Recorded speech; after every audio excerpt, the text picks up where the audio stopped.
welcome to the kickoff of our comedy month. And we are going to be talking about Ted Lasso, which is a show that I was very new to, just like a lot of the shows we're covering. Uh, but this should be a fun month. This is going to become an annual thing, but I will tell you, next year during May, we are not doing 8 television comedy shows. It's too much for me. I'm like so glad I have American Horror Story that we're watching for our Patreon episodes to sprinkle in there, because I'm like, oh, this is just too much. But so we're going to split it between comedy shows and then probably romantic comedies to kick off the month. So just to let everybody know. But I have a great panel with me for this one. So this should be a great conversation. I do have trigger warning scrolling on the bottom of the screen for the live stream, and I will give that for the podcast episode. We are going to be talking about mental health, because this show does deal with that, especially with anxiety and panic attacks. But I did add depression in there as well. So I think it's good to put those trigger warnings, even though this is a comedy show. I mean, you still have a lot of heavy subject matter that they're dealing with. A lot of the best comedies, I think, do that. And I think this one does it really well. So I was very happy that I did like this show, since it was my first time watching it. So I'm happy to report that I am a fan. For the most part, every show that I've been watching that's a new one for me, I've liked, with the exception of one. And that's probably why so many panelists dropped off of it. And that's How I Met Your Mother. So we'll see if that one may end up being scrapped. I will say, as a heads up, depending, because everybody keeps dropping out of that one. So we'll see if that one ends up happening. Okay, well, I'm going to go around and have my lovely panelists introduce themselves and tell me one thing they're into right now in pop culture. Bex. All right, I'm going to talk about an audiobook that I'm listening to right now. It's called All That's Left in the World, and it's by Eric J. Brown. And it's a post-apocalyptic YA queer romance adventure story. So, like, the end of the world has come and we're the only two left kind of thing. Not the only two, but, they found each other. It's a little bit, I think the beginning shocked me a little bit. I was a little bit triggered by it's a global pandemic and 90% of the population is gone. And I was like, okay, but they did mention that it was in the future, from like COVID had been one thing, and then this is like in the future. But it's really good. There's a lot of fluffy parts to it, but still some like secrets and some, learning about each other and the gay awakening and all the tropes. So I'm enjoying it. Awesome. I do think that now post-apocalyptic things are now viewed a little bit differently, in a different light. I know a lot of people have a lot of hard time. Have a lot of hard. That's was not very well said, but have a hard time watching those now. So yeah, I can and understand zombie movies too, because you know that if that really were to happen, there would be people out there claiming that was a hoax too. Or it's not that bad. Just get bitten. Just get it over with. Yeah, those hit a little differently now, don't they? We're all like, Yes. oh, people would never be that stupid. Yes, They would. It's like, oh, They we would had too be. much faith. We were like, no, it Good. can't be. And then, oh, God damn it, guys. Yep. So Judy, who hasn't been on for like a month and a half, I think was I the think last so, time. yeah. Yeah. So oh no, it was back in March for When Harry Met Sally. So what are you into right now? My current obsession is Our Flag Means Death. And for anybody that hasn't watched it yet, it's so good. It's a comedy pirate show on HBO Max, and it's amazing. So imagine the head writer of this thing looked at a real life pirate story of Stede Bonnet, who was actually this rich aristocrat who left his family, his children, his wife, his fields, everything, and just decided to go sail away and become a pirate. Met the real Blackbeard, and they sailed and pillaged together for a while. And the writer of this looked at those two and said, I wonder why Blackbeard would decide to sail with this aristocrat, this gentleman pirate, and decided, oh, it must have been a queer romance. So it's fantastic. So it's wonderful because it is a queer romance, and it's not queer baiting at all. This is real. This is happening. You're watching this lovely rom-com between them, and it's got a ton of great queer characters. So not even just the main characters, but you've got, I think, in fact, every couple that we see is non-traditional, right? So you've got polyamorous woman, you've got gay men, non-binary characters, bisexuals, and to top it all off, Taika Waititi romping around sailor ships in leather and tattoos, and that alone is worth the price of admission. So go watch Our Flag Means Death. Like I've said on every episode in the past 2 or 3 weeks, this is all my Twitter line talks about. As I said, I haven't watched it, and it'll probably be a long time before I do, but I know that everybody is very happy about this one, and I'm very happy for people that they weren't queer baited for once. And I am going to have to keep track, because I think every week since this show has been out, it has been mentioned by at least one, if not 2, 3 panelists. So I'm going to keep track. I think I started it out in the What We're Into episode. I brought it up in You the What did. We're Into episode and was like, yep. I wasn't even finished watching it at that point. And I was like, everybody go watch it. Just do it. So I'm so glad it ended up being as like not queer baity as it could have been. Yeah, or as those shows usually are, sadly. I loved that look on Susie's face. We won't name any names, right? Yeah, there. Yeah. So Susie, what are you into? Oh, listen, it has been, I think, close to a week since I last saw this film, but it has not left my little brain sphere. And that is The Unbearable Weight of Massive Talent, starring one Nick Cage and Pedro Pascal. And oh my God, listen, I know there's other movies out right now, and there's going to be other movies out right now, but take your heinies to the theater if you can and see this movie, because oh my God, it is a work of art. It is, and it's so freaking funny. It's so good. And also, this is like kind of a minor spoiler, like not really, but a little bit. But the movie, I really love also that the movie agrees with me that Paddington 2 is one of the best films of all time. I'm just gonna say that. So if you want more context about that, go see the film. I did not expect that. Yeah, Film though, it's not wrong. it's the beautiful film. I love Yeah. that funny little bear. Yeah, and I saw it with Susie. Susie Yeah. and I and Paula, we went to go see this last weekend. And Susie was so adorable because they mentioned Paddington 2 a couple of times. And every time that would come up, she was just so excited. I was gonna. Yeah. It was the most adorable thing. Because yes, it is an excellent movie. One of the funniest movies I have seen in a very long time. And what I really appreciate about it is, even though it is a comedy and it's about Nicolas Cage and all the stuff we know about him, it's never poking fun at him. Yes, there are jokes made about him, but it's never in a mean or vicious manner. So Yeah, we're not laughing at him, we're laughing with him. Exactly. Yeah, and I mentioned it when we recorded an episode that's coming out next, so we're kind of time traveling here, but Susie came up with a new game we are playing on here, because it turned out that our vice mascot? Or Vice co-mascot. yeah, our vice mascot, unofficial mascot, has now been crowned. It's Finn Whitrock, so that's our vice mascot. Christian Effing Bale is still our unofficial mascot.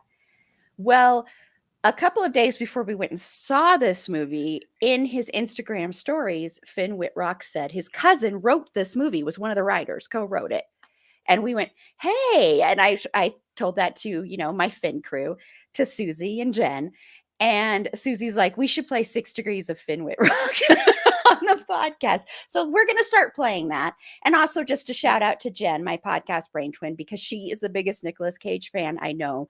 And she plays 6 Degrees of Nicolas Cage on her podcast now. So go listen to my streaming bubble. So just wanted to give a shout out there. And then a connection to our unofficial mascot, Christian effing Bale, is that when they were starting to do this and putting this together, and they were like, well, what if Nicolas Cage does not agree to play himself? Because that was a very real possibility.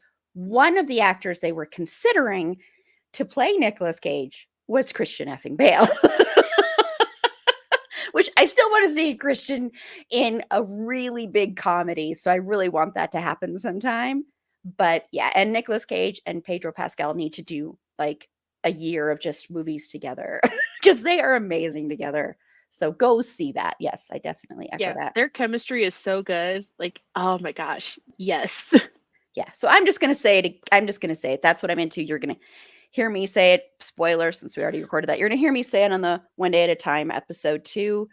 But I'm saying it still again because really one of the funniest movies I have seen in a long, long time. Okay, so let's get into Ted Lasso. And I just want to know first your overall thoughts on the show and a favorite episode or scene, Bex. That was hard because I love this show so much. But I've watched it I think 4 times. Very similar to One Day at a Time. These are like my comfort shows, the rewatch, just put it on in the background sometimes. I'm very involved in this fandom. There's a Clubhouse meeting that we have every Sunday on the app Clubhouse where we like recap the episodes and talk about them and analyze them.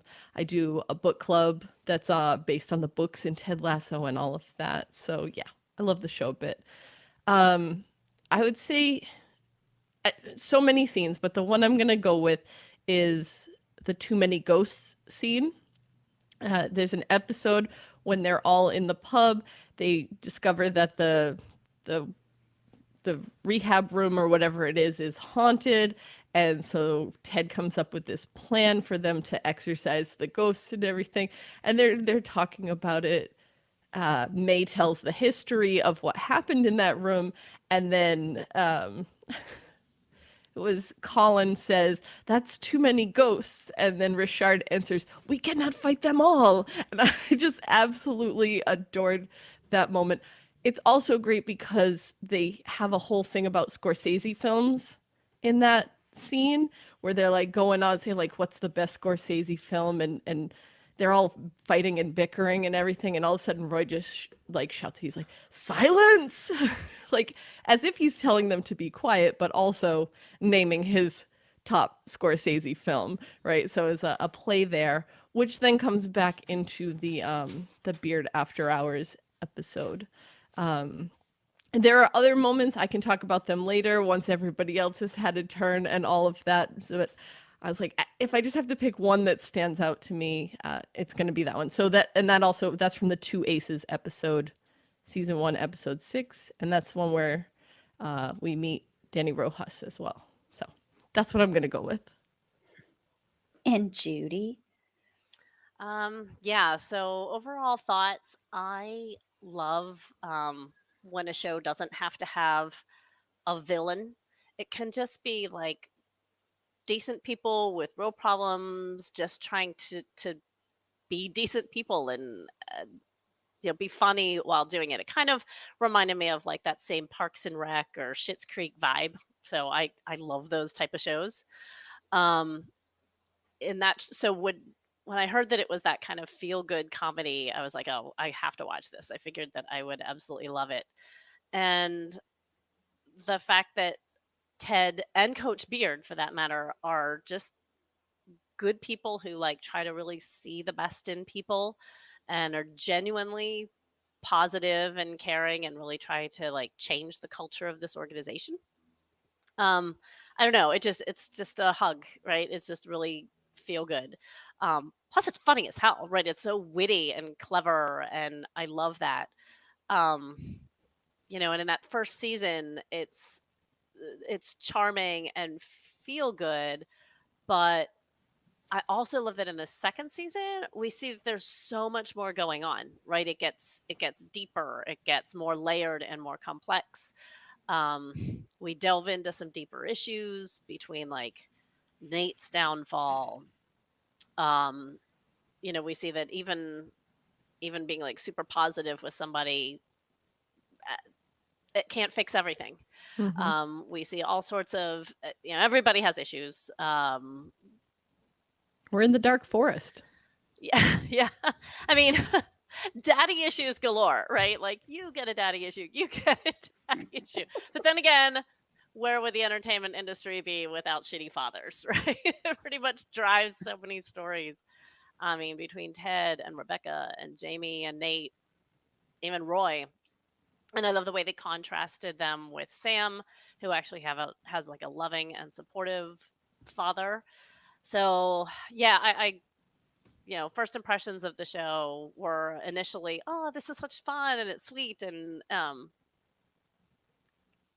just fun. It's like a hug. But then second impressions is even better because you're like, wow, there's a lot more going on, and I just love that it delves into so much more. Favorite episode or scene? I don't know. Honestly, my one of my favorite things are just the rapid fire little quips that they just happen all throughout the show. That just every single time I see them, I laugh harder than the time before. I know the joke's coming, but I still like when Rebecca says, "I just talked to the owner of the Sun," and Ted's like, "You talked to God?" I die every time. Or the Caesar you later, or just like I just love all those fun little quips. Those are I think my favorite. Yeah, it's hard to pick a favorite episode because it's sprinkled throughout all of them, right? Yeah, exactly. Yeah, I mean, I knew that would be the hardest question I was going to ask. I always know that's the hardest one, but I like to make people squirm. No, not squirm. It's not the right word. Or when you say you can only talk about one favorite, Yeah. So Susie. Oh, I really love this show because like as Bex and Judy have mentioned before, it is a comedy, but I feel like it does, and we'll get more into this later on, but I feel like it does a really good job of like discussing and tackling some more like complex topics and representing them in what I feel is a pretty respectful manner, and one that like doesn't make fun of them but more like seeks to make the audience understand what it's like and what it could be like for people who are going through like depression, anxiety, or people have panic attacks. But I love also how Ted just comes in. He's a complete outsider. He has no idea what he's doing, and through his just like his Tedness, he manages to bring this team who has just been kind of like co-workers in a sense and turns them into like a found family. And I really like that, and I think that that's really sweet, and I love found families just overall. Oh, but like favorite episode, this is Erin, why did you do this? Usually you say 3 max and you just said 1 this time. How dare you? I know, because I wanted to make sure we could cover a bunch of other things. Yeah, I know. Torture. Well, I know. Yeah. There's a lot of, like everyone has said before, there's a lot of really good moments throughout the show, but an episode that I just really like overall in its entirety is the Christmas episode, Carol of the Bells, because it's gotcha.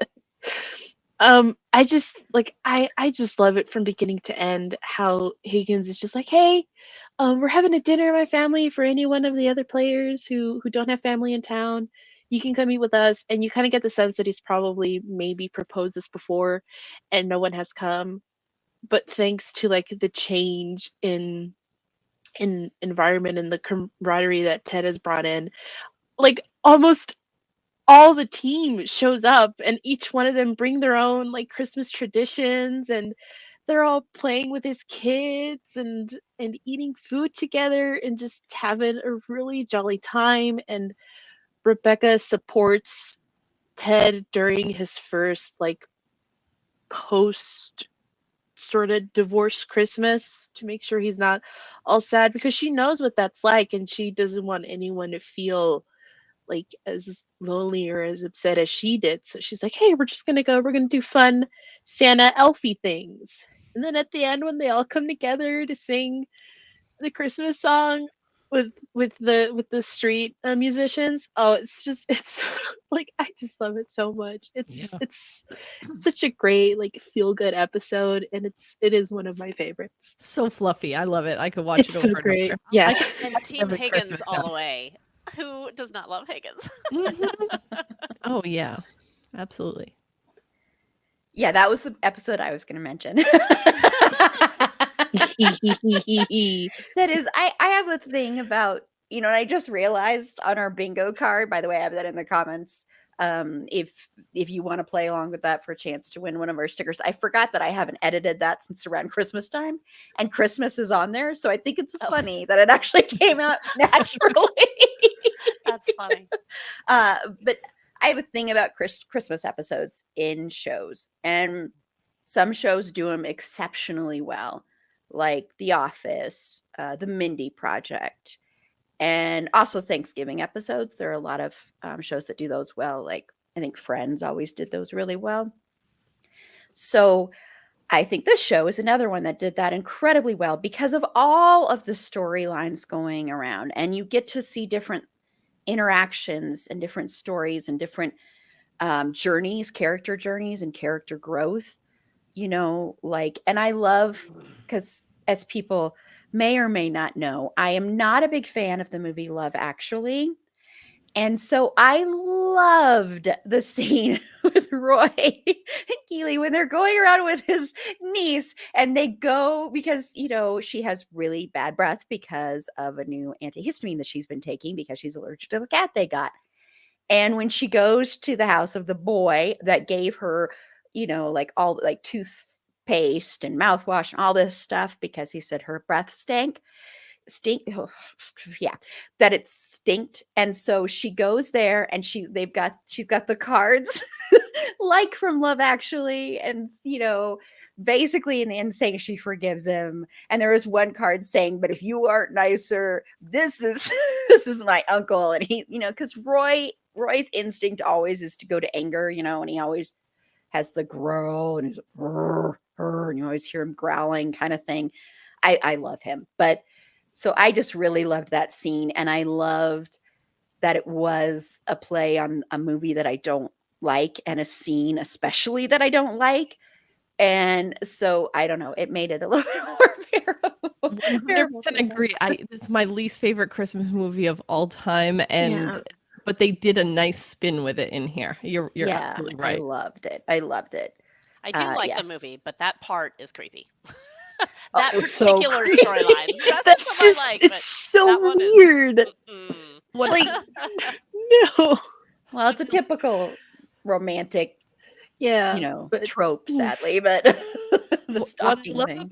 about the Christmas episode is that and Beard After Hours were episodes that were added in by Apple after the fact. So they had a I didn't know that. 10 episode contract for season 1. That's what they thought they were having for season 2. And then after they had written it, Apple came back to them and said, no, we want 12 episodes. And so they had to come up with these 2 episodes that didn't break from the storyline that they were trying to tell, but also, they could stand alone. And so we get the Christmas episode, which is like fluff galore, and then Beard After Hours, which is another one of my favorites, which is just so out there and very Scorsese-esque as well. So fun fact for you. Yeah, also another fun fact about the Beard After Hours, I think they like revealed in a behind the scenes that they actually filmed that all on an iPhone.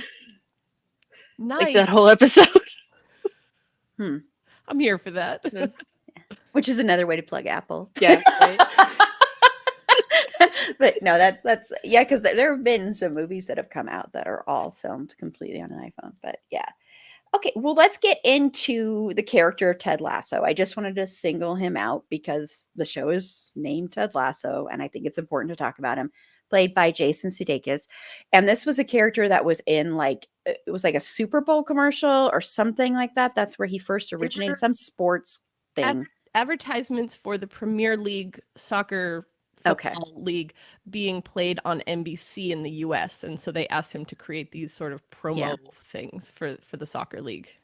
yeah. And usually, if you hear that, I remember when I heard it was being turned into a show. I'm like, those things always kind of make me go, I don't remember if anyone remembers, but the caveman Geico commercials, and now that ended up becoming a show. So when you hear that kind of stuff, you're kind of like, okay, but this one did work. But I just Well, and want to know especially your that, Jason being from SNL, and yes, SNL has tried several times to make their little bit characters into that's bigger true. things, and a lot of the times it's been a pretty big flop. Yes, yes, with the exception of some things, but yes, it has Yeah. been. Yes, yes, you're right. Yeah.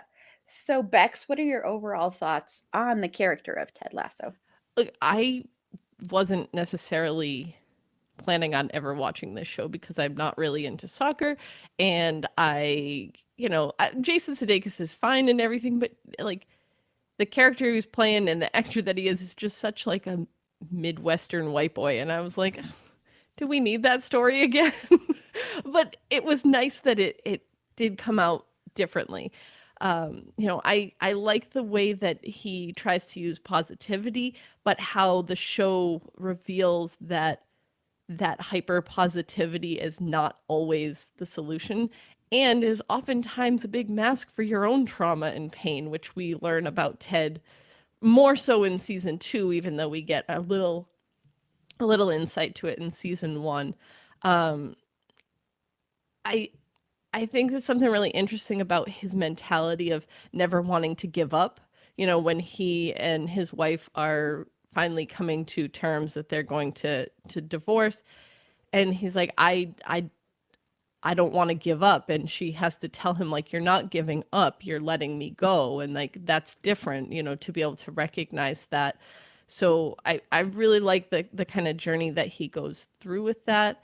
I think I'll save talking about his mental health and stuff for a little bit later, but I do appreciate the way it's portrayed, the way he tries to put himself out to the world, and what's kind of going on behind that, and how that ties into his relationship with Dr. Sharon that we see later on. And my other big thing about Ted before I finish my turn is I said I do a book club on the books that appear in Ted Lasso, and like, what? Fountainhead? Fountainhead is your favorite book? Like, I have questions. I have a lot of questions because there's, you know, uh, the book club and I, we were all just guesting on the Lasso Cast podcast, and we went on a rant for like, I don't know, probably 10 minutes about Ayn Rand and like what she stands for and how that ties in with Ted.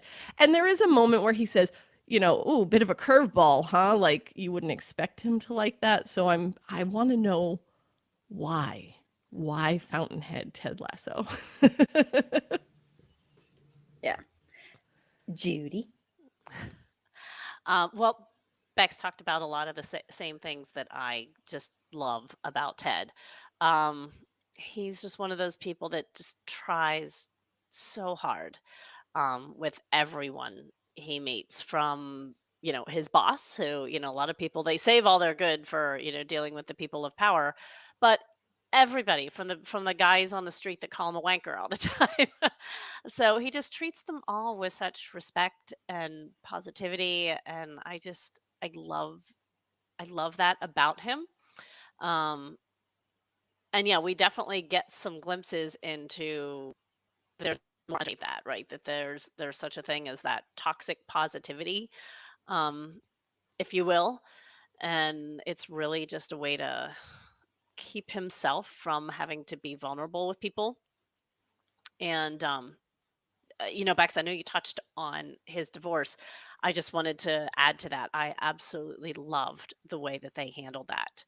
Um, to show that two people can care about each other and love each other and respect each other, but understand that they're not necessarily what's best for each other in a romantic relationship, and to be able to let each other go without cruelty and fights and everything else. It was just lovely to see that. It was painful, um but I'm so glad that TV is showing us the less dramatic side of the way that relationships can break down. Um, and then when we learn about what's going on with him internally, because obviously we know something from the very beginning, right? He's been having these anxiety issues from nearly from the start. But when we learn it's about his father that he looked up to so much, who committed suicide, and then when you realize that it's the reason that he just streams, constant love and support and reinforcement and all that is an effort to save the entire world because he couldn't save his father, or say the things to the entire world that he couldn't say to his father. It's like heartbreaking, but such an interesting complexity to a character. I just love that. So yeah, I love Ted Lasso. I love the character of him, and it's so interesting to see this development in him, but also really sad because that is a weight that no one can bear, that no one can carry. And to watch him try to carry the weight of the mental health of literally everybody he comes into contact with, it's just too much. Mm-hmm. And Susie. Oh, I think it's been really well said by both Bess and Judy. I do It's appreciate tough that, going like third, when right? we're, I know, right? It's like, a scramble. Imagine me. I'm the one who has Lasso. No, but some like Judy mentioned before, we get to see his divorce and how kind of well that's handled, of like, and how there's also this somewhat like commentary that like sometimes marriages don't work out. Sometimes people just fall out of love with each other, and it's okay to let go. And like oftentimes media shows us that divorces are this like messy, horrible thing, and we do kind of see that, and we kind of get like an idea that that's probably what happened with Rebecca's divorce before the start of the show. But with Ted, we get to see kind of like the more somewhat like am- amic- amicable amicable. Yes. Is that okay? Yeah. Is that English? We get to see some of the more understanding side. And what I also like is that afterwards, when she's like, "Oh, I'm sorry, I had a late night," and he even tries to be supportive of her finding new partners and being like, "Oh, was it a guy?" And then like, "Oh, I'm sorry, I crossed the line. I just hope you have a good night. Hope our son is doing okay and stuff." And I do like seeing that, where it's like relationships can end and you can be supportive of your partner going forward and finding new happiness in their life. And even later, when she finds out about the panic attack, she's like, "We're here for you. We love you. Just like let us know if you need anything." And I really like that even though they're apart, they're still supporting each other. And like something that I really like about Ted is that you can kind of see how like wherever he goes, he tries to like uplift people as much as he can. Like even when they're doing that like brief news coverage on him, I'm like, "Oh, he went to this college that was like the worst in their state or whatever, and he turned them into some of the best." And you can see the video of him just dancing with the football team and everyone's, and it's a real sense of also like camaraderie and just friendliness. And I think also all of that stems from like he knows what it's like to be like sad and upset, and he doesn't.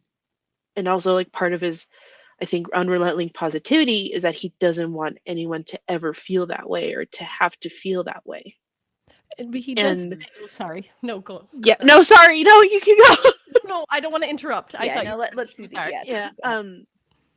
But also when they have like their loss, and even Ted goes up to the team and says, I want you to remember how you feel right now.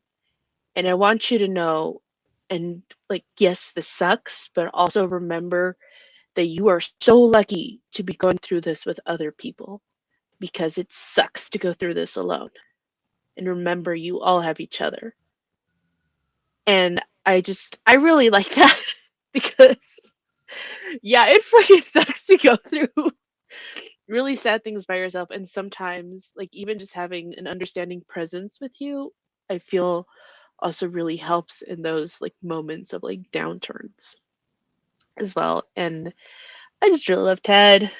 And I just want him to find all the happiness in life, like with all my favorite characters that I've adopted. But yeah, there's like not much more that I can say. I'm sorry, Bex, you go. Oh no, you Oh. were really saying it. You were. I was only going to say something because I thought you were finished, and that's all good. I love this character because this is a character that in other shows has been very toxic in the past, very much a portrait of toxic masculinity. Whenever you see like a coach of any kind of sports team, usually it's portrayed like someone who is not in touch with his emotions at all, and then he learns to become in touch with his emotions. And granted, he doesn't deal with his own mental health, but this is not a man that's not in touch with his emotions. And I really, really appreciated that, especially in a role like this, where typically, even though I love the character of Roy, typically every guy on this kind of show would be like Roy. And to even a more even far out there extent, and then also like Jamie, it'd be like a combination of that, of like womanizing and then also very angry all the time, and then not in touch with emotions, that kind of stuff. And so I really love that Ted isn't like that.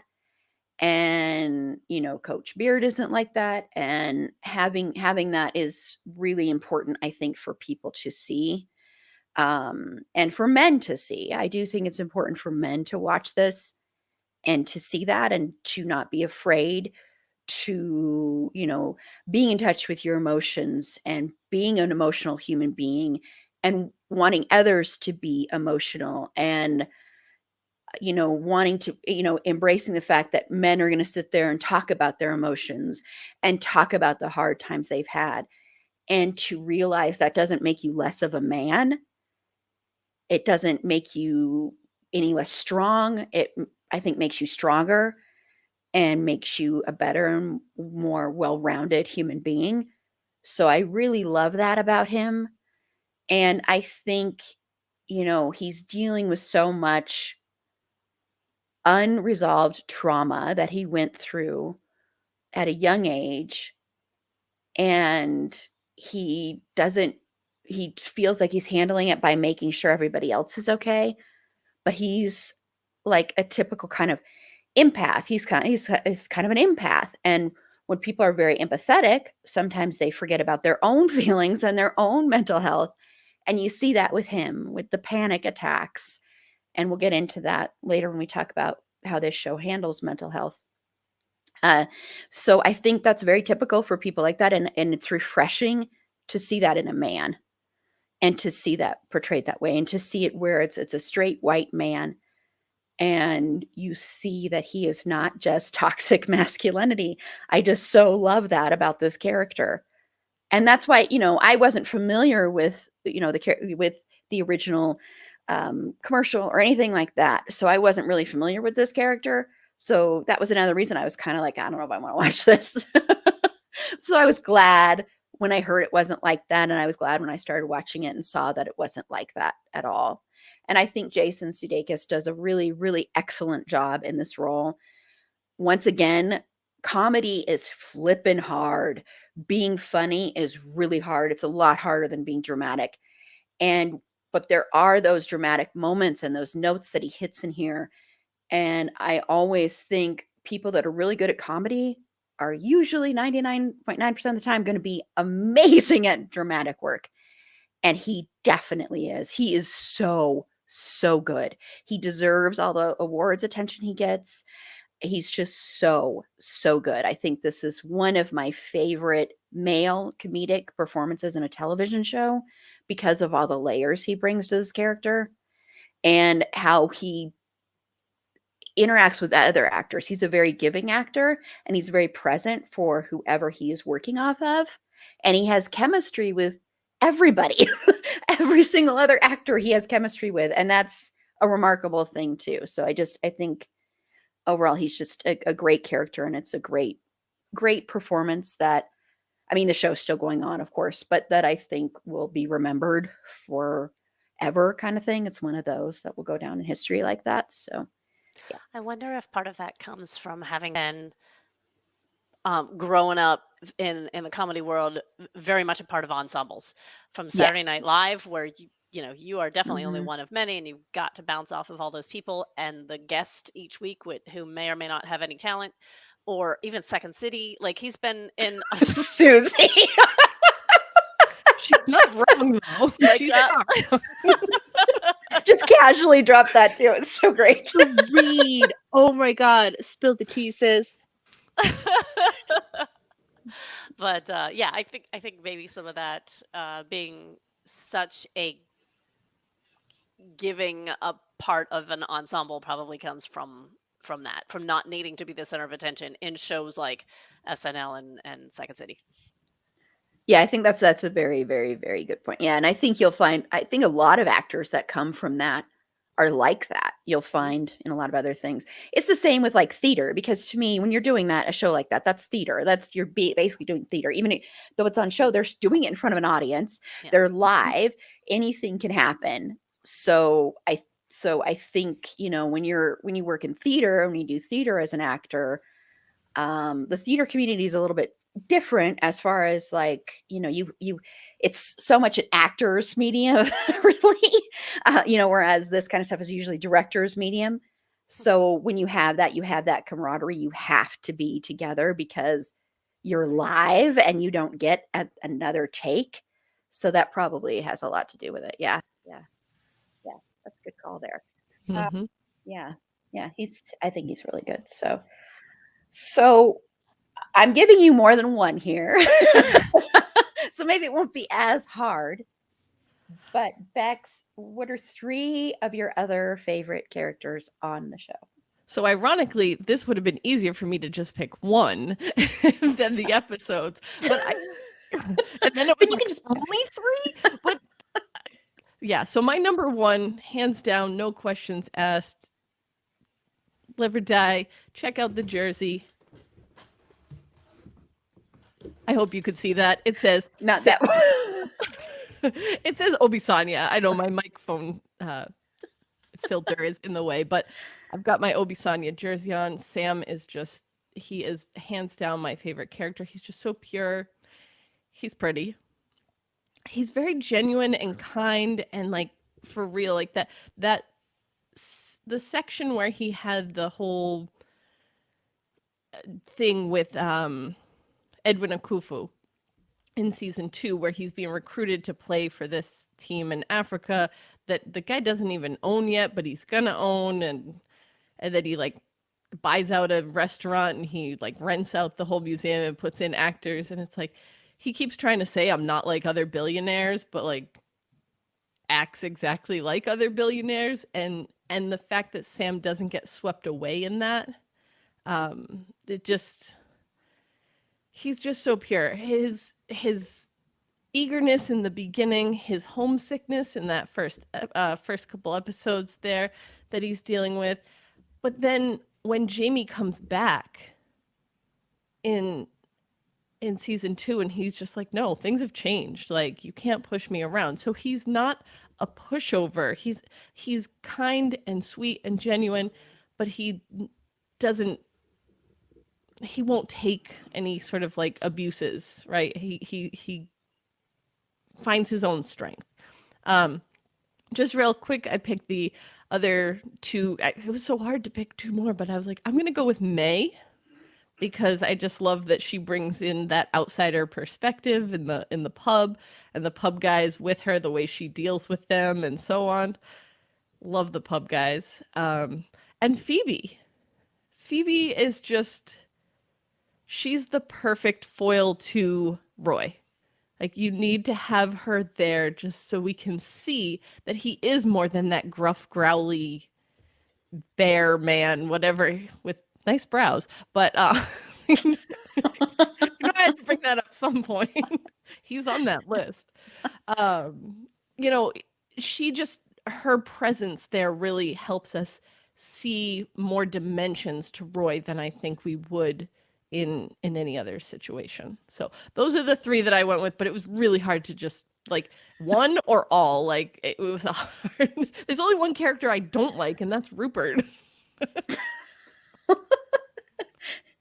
So, Judy, was this really hard for you too then? I mean, I totally agree. Like, there's just so many wonderful characters that have so many fun nuances and layers, and it's really hard to hate any of them. I mean, even Rupert, yes, of course, it's great to hate him, but like you see, oh my gosh, does he actually love this new girlfriend? Like, it's so yeah, it's kind of hard to hate any of the characters because they're all so great. And Bex, those were great picks. You know, those were ones that didn't even come to my head because they're all those are pretty minor characters, but yeah, great picks. I went a little bit the opposite route, and of course, Roy frickin' Kent. I mean, I love Roy so much. He's such a fantastic character. Every time he's on screen, I'm smiling. Um, and I think the reason why is because no matter what you think he's going to do, he's going to surprise you, right? He's this super masculine, angry, competitive athlete, and he ends up surprising us at every turn by being. Sorry, if my voice. I have a head cold, Oh, I'm sorry. so if I'm sniffling, but yeah, he surprises us at every turn by being soft and thoughtful and forgiving and you know, examples of that is like when do you think he's going to go beat the crap out of Nate for kissing his girlfriend, he chooses, you know what, he made a mistake, I'm going to forgive the guy.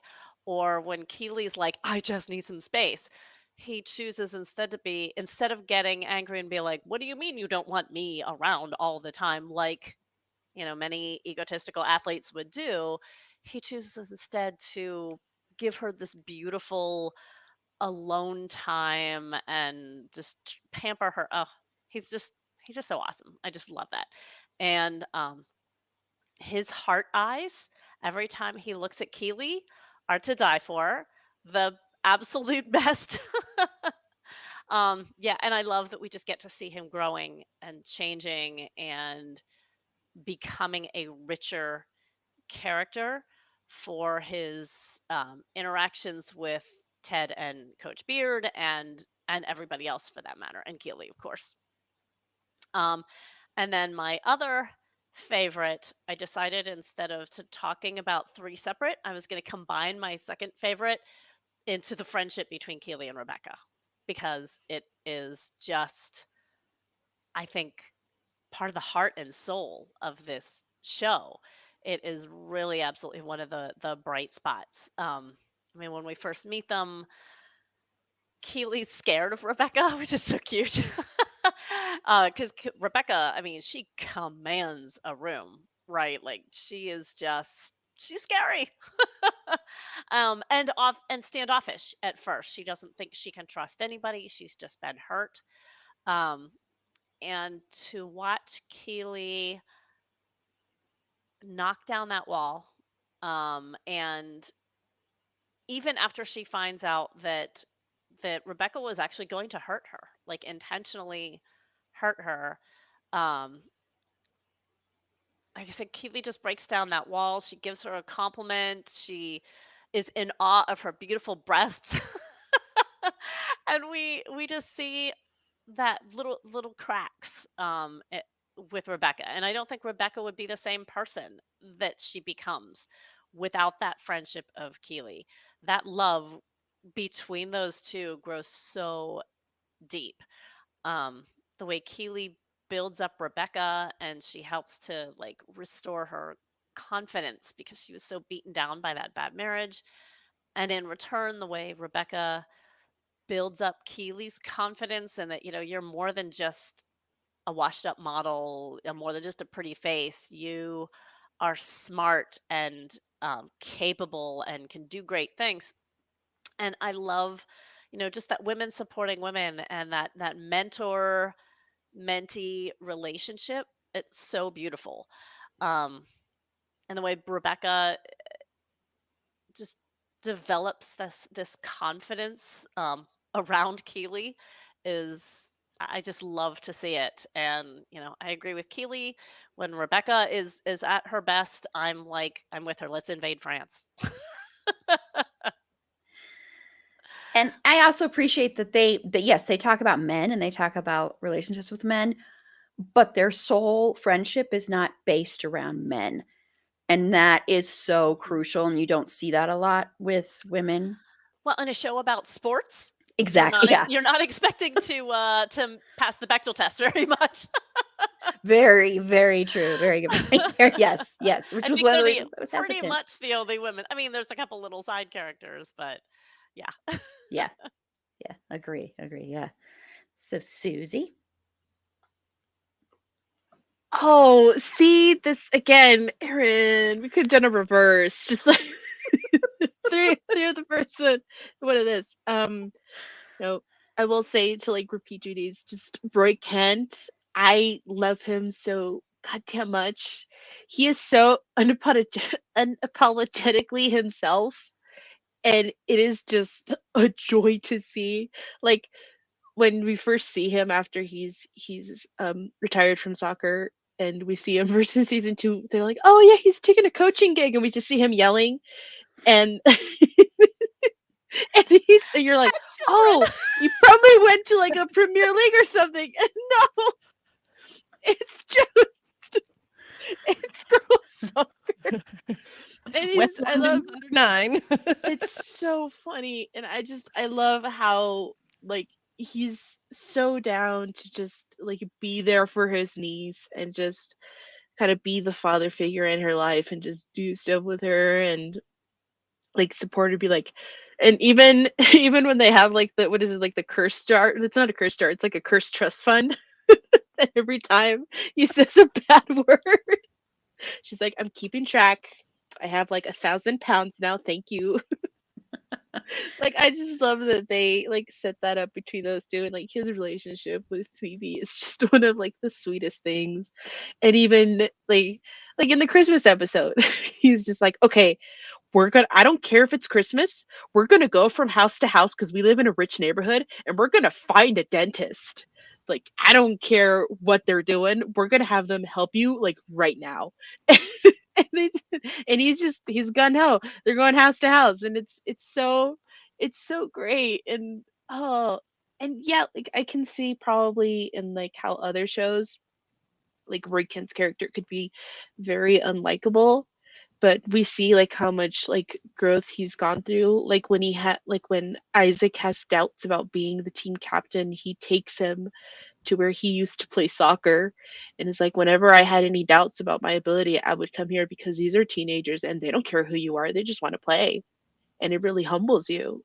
And just like him having Isaac have that experience, I think was really nice. And just like, and also I love this to see the progression that he has of his relationships with other characters, most notably Jamie, because the first season they don't like each other like at all, and he is always so down to just beat the crap out of this guy. But in the second season, when Jamie has that moment with his dad, and like he just punches the daylight out of him and is like, I don't want you in my life, you're really shitty. And when you see Roy walk towards Jamie, you can see Jamie kind of like tense up, like, oh God, he's gonna hit me, he's gonna do something.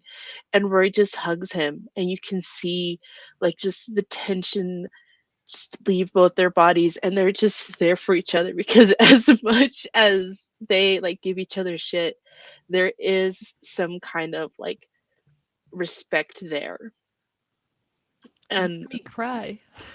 it's beautiful, and I freaking love Roy. Like, he's like, listen, today's mug was chosen in spirit of Roy, because to those who are not watching the live stream, it is like a bright yellow mug that says, I'm a ray of fucking sunshine, and I can absolutely see either like Phoebe or Keely getting this for Roy.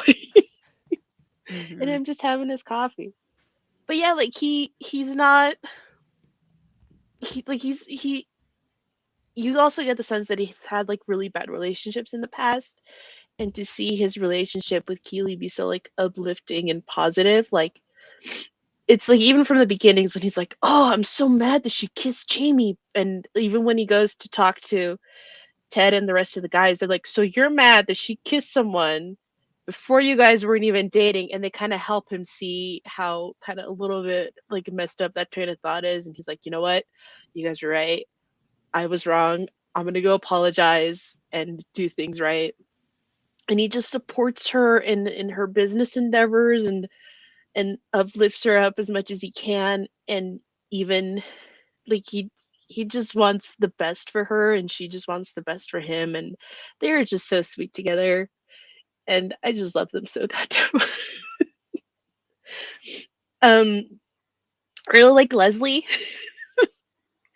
because like when he first starts out, he's just kind of like Rebecca's, is kind of like reluctant second in command, and he knows that she can be like, when she's scheming to bring down the team, he knows that she can do better than what she's planning, but he's like at that point not like confident enough to like really like tell her. And then when we see him build up his confidence and be like, no, I'm done, I quit, I'm gonna go home, do my own thing, and then they have that moment in his house when they're talking about things and they work it out. I think it's really nice to see like his progression to like how much more of a part of the team that he becomes, rather than just like the financial guy who does I think the team's taxes or something, like is kind of his main role. Manager or something. Manager, like co-manager.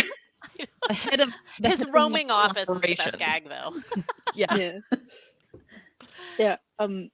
But in well, also another character that I've really kind of liked and that I've really enjoyed learning more about was like Isaac, who became the new team captain after Roy left. And we do like I said before, we see him go through that like doubt of like, oh, I'm not doing good enough, I'm not being the best. And then he has that moment with Roy where he's like, okay, I can I can do this. I can do this. And I just love that scene with Sam when they're like, Isaac gives us like one haircut a year per season, and this is like a special thing. And the fact that Jan Mas doesn't understand this, he's like, are we just gonna stand around and Friggin' just Jan watch him give this guy a haircut?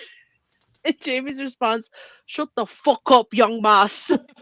Like it's so good. But just Isaac just being like 100% there for his team and wanting to be the best team captain is something that I've really enjoyed like seeing as we learn more about him. I really like it. Yeah, I mean, Roy is my absolute number one favorite character on the whole show. And I did mention when we were talking about toxic masculinity that usually a character like this would be the way you would see a coach of a team, and of course he does coach kids.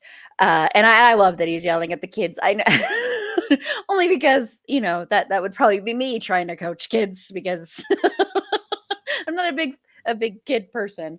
But I think he's more than just that, and you see it pretty early on. He's a very sensitive, caring human being, and he's got a lot of insecurities. He's got a lot of insecurities in the fact that, he's getting older and he sees all these young men coming up and taking his place kind of and pushing him out, and he's not the hot shot he was before. And you really see that, especially with Jamie. I will say I'm not the biggest Jamie fan.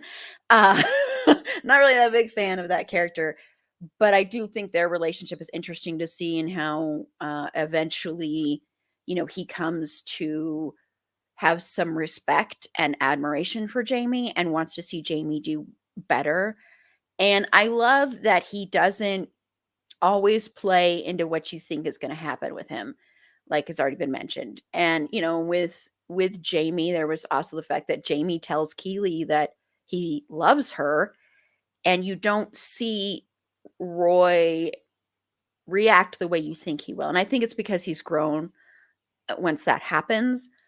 But I think there's a part of you that kind of expects that he might go and beat the crap out of Jamie or treat Jamie like crap from then on out. And he doesn't. And I think that's pretty great to see. So I love him. I love watching him. His face is so expressive, even when he's not saying anything. He has one of the most expressive faces in the whole show. And I love watching him with Keely as well. I love watching him as an uncle. I love watching him with Ted and just everybody. He's another one on there that I think it has great chemistry with pretty much everybody as well. And it's different kind of chemistry, but great chemistry. So yes, I love him.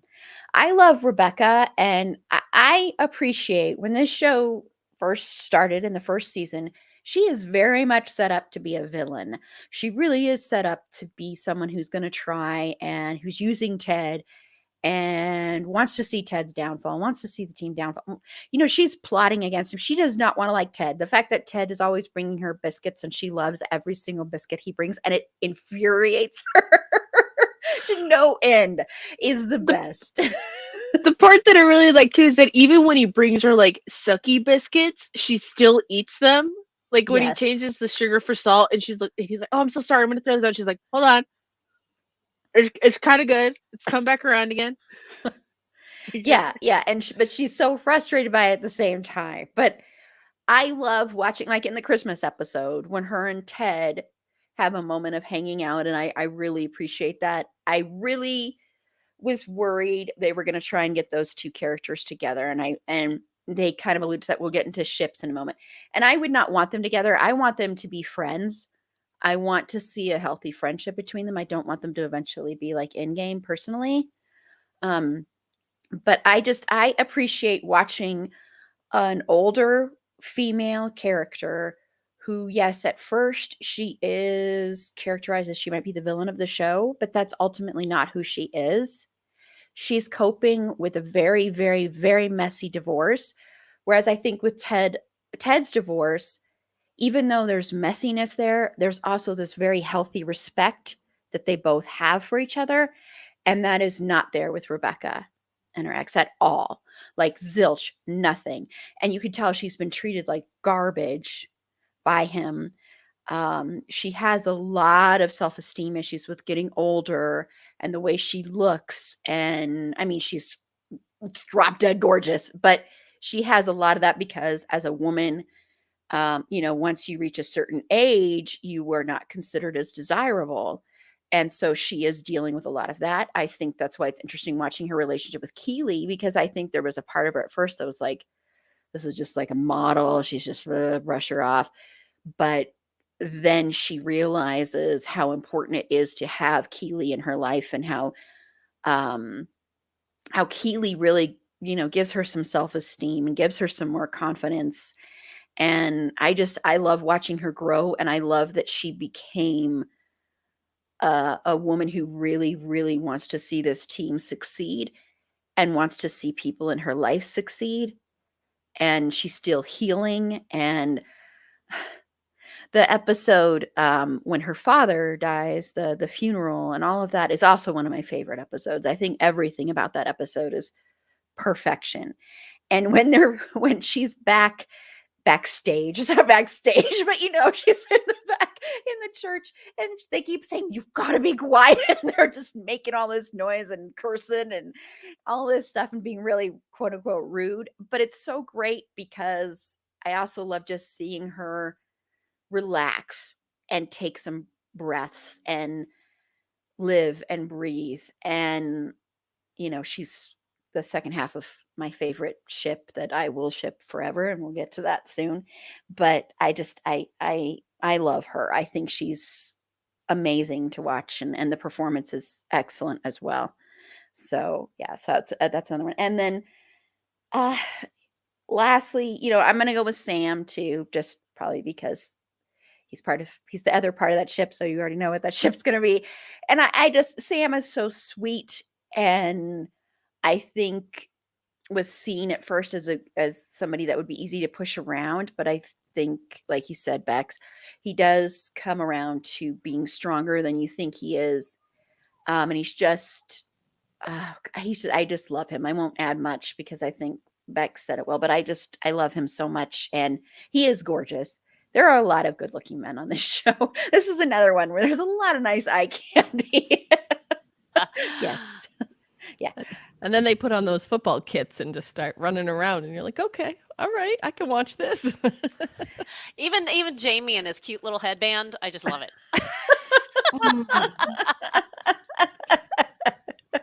Yeah. Okay, well, now we are going to talk about ships. I added this on here per request from Bex, but I think this is a And good here one we to talk go. about that. So Bex, what is your favorite ship on this show? And if you don't know what shipping is, I mean, because I've had people ask me this before, I'm assuming if you listen to this, you do know. But if you don't know, it's basically shipping two people together. There's couples and stuff like that. So what's your favorite? There's so many great ones on here. I am gonna have to steal yours. I mean, we can double up. Oh yeah, you can definitely mention same. But I will just quickly mention Higgins and his wife are just chef's kiss. But I call them Welty Sanya, Sam and Rebecca from Welton and Obisanya. I absolutely love the way their relationship came to be. I also think it's kind of a fun little nod to Cheers, right? Sam and Rebecca. That's true. And for those listeners who might not know, Jason Sudeikis' uncle is George Wendt, who played Norm on Cheers. So there's like a little connection. I don't know if we can connect it back to Finn Wittrock in any way. I'm sure we can. I'll think about it. We're starting the degrees of separation here. That's gonna be my homework. I'm gonna try to find that through line from like Ted to Finn. All right, I can't wait to hear it. There is a big age gap, right? Probably about 20 years between the two of them, and it's weird that it doesn't bother me. Like, so Rupert and Bex, yeah, I get two characters named after me in this show. That's cool. But Rupert and Bex, that icks me out. And it icks me out because this is going to sound almost contradictory, but the power dynamic in particular. Because we see him as manipulative, because we see him as using her to get what he wants. And we see that happen. Oh, she bought some shares. She's a minority owner. Oh, now, now I can have those, blah, blah, blah. It's like Elon Musk and Twitter. Like, let me buy a couple of shares in it, and now I'm going to take over, right? This is what he's doing. He's that gross and manipulative and using her. And honestly, when he says that whole thing about like, I have a daughter that changes me, I just wanted to slap him. That whole dynamic between the two of them is really gross. Now, why is that not gross to me when I see it with Rebecca and Sam? I think we do have a power dynamic issue. She is the owner of this football club and he is a player. Like, there is an issue there. But because their relationship developed and came to be in the context that they didn't know who each other was, and they learned to appreciate and trust each other and enjoy each other's company just through words, like, they knew they had a connection before they knew who each other was. So it was never oh, I'm going to use her to like be this in the football club, or I'm going to use him like to control what I want on the team. And in fact, we see the opposite when she actually says, like, she's given this ultimatum. maybe that's before. That's before. But the whole thing with the Dubai Air and everything, like we see that she's not taking advantage of him just because she's in a position of power and he is not. And again, if they had started this relationship in person, I think it would bother me a little bit more than it does based on the fact that they got to know each other through this app where they couldn't see who the other one was. And honestly, that scene in the restaurant when they're just like coincident, like, oh, you're here? Oh, that's too funny. Ha ha ha. Oh, I'm wearing a blue suit. No, like what that is the best moment. Like I'm watching that whole thing play out. And just the scene when they're eating and all of that, you know, she's got a glass of wine. He's not drinking. That's his religion, right? That's part of who he is. It's like all of that respect is there in that moment. And even in the scene in the closet in the funeral episode, Oh, that it's scene. heartbreaking. It's heartbreaking, but it's beautiful. And like honestly, that was the only way breaking up that ship worked for me because she needed to go do something for herself. She wasn't leaving him for someone else. It wasn't for like, I'm going to go be with Ted because that's a whole, like, that is a rabid ship in this fandom. Trust me, I've muted Ted Becca because I just don't do Ted Becca. Uh, but it worked for me. It was so beautiful. And he's like, you know, I'm just going to keep getting better.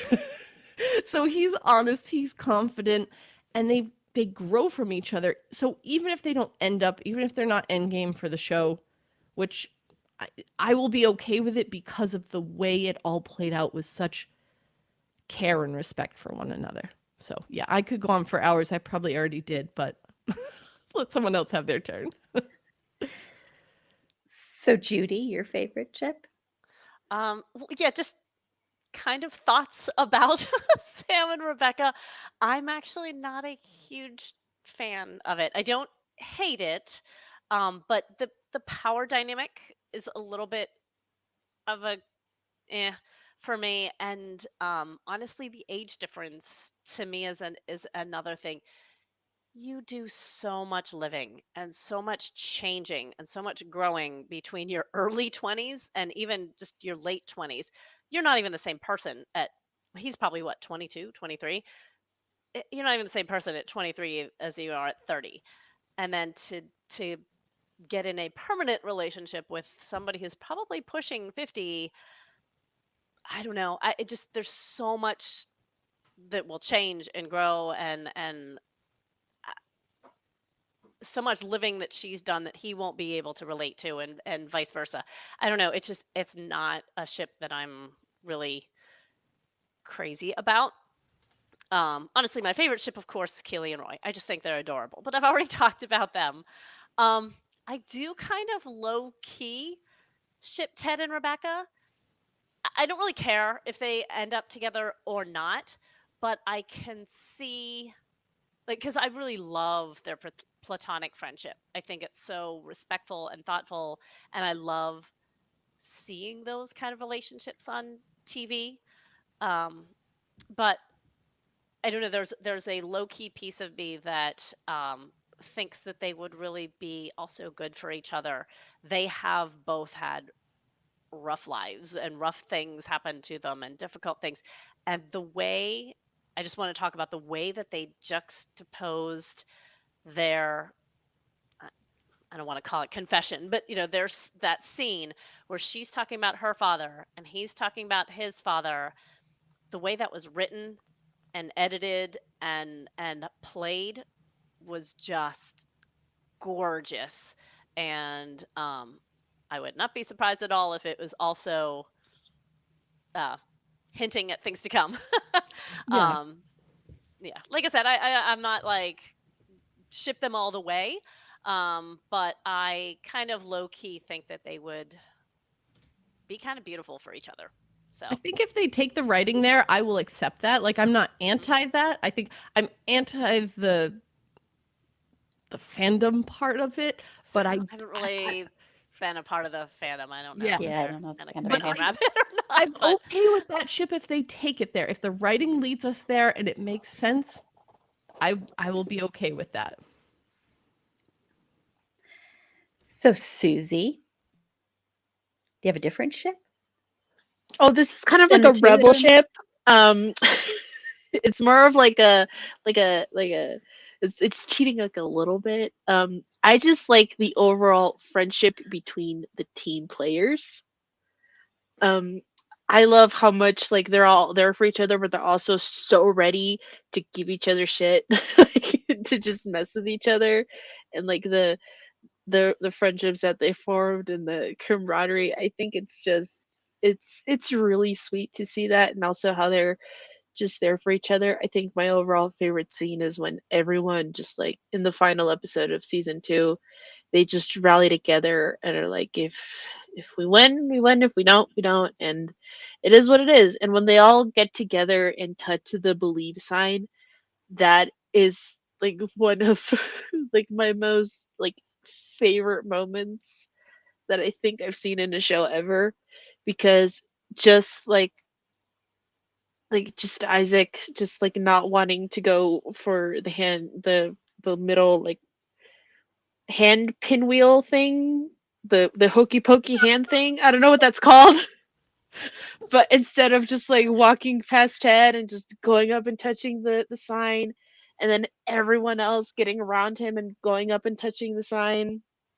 And I really like how Jamie like tries to repair his relationship with everyone on the team, and he puts the work in and is like, "Hey guys, I acknowledge and I know that I was really shitty before, but I'm trying to make change because I want to be a better person. I don't want to be the guy that I was." Because it is a very like lonely life when you don't have any support systems in place. He's like, I can see that if I put the work in and if I show you guys that I am actively working towards bettering myself, that I can have a good support system. And I really like that about him. And just the, like the just like I said before, just the support that the team has overall, and how you can see that even though they all come from different places, they're all really ready to support each other. And I just really love that. That's my ship. I love that. I love that you did that, Susie. That's awesome. Thank you. Yes, yes, because we don't talk enough about friendships, and especially male friendships, like healthy male friendships. So yes, that's awesome. Thank you. Thank you. Well, Sam and Rebecca are mine, and I totally acknowledge and agree a lot of what you said. Judy is very accurate. It is true. There is that power dynamic. There is the age difference. The reason personally the age difference doesn't bother me as much is because I am so flippin' sick and tired of seeing older men with younger women. And I get so sick and tired of that that I was like, this is so refreshing. So I get it I and I agree with understand it. that. It is kind of cool to see, and good Yeah. for Rebecca. I know. I'm like, whew.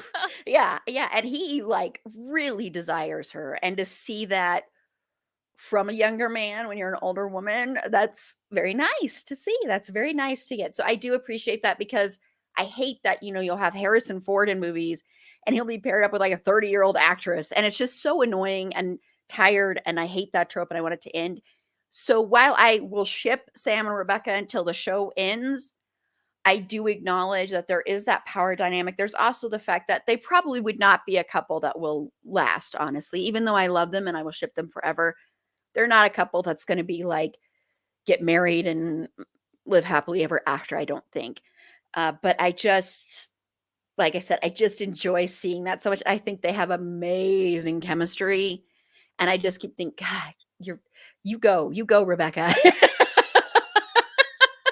You have fun, because that looks like they're having a lot of fun. But I love the scene in the closet at the funeral. And I wrote down the quotes, and that's all in talking about them.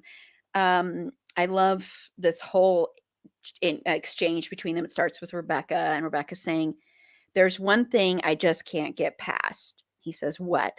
She says, "You're wonderful." He's like, "What, is that a bad thing?" And she's basically like, "Yes, because," or "Why is that a bad thing?" And she's like, "Because you could really hurt me." and him saying, "But you can hurt me too."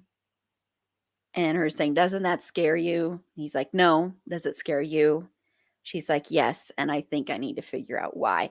It's such a beautiful, beautiful exchange, and I rewound that scene and watched it again because I just loved how honest that was from both of them, and the fact, like you said, Bex, that was a perfect breakup, and they may get back together, they may not, but it was perfect because it was so real, and there was so much caring and love in that exchange, and that feeling is so honest that Rebecca is feeling of, "You're too wonderful.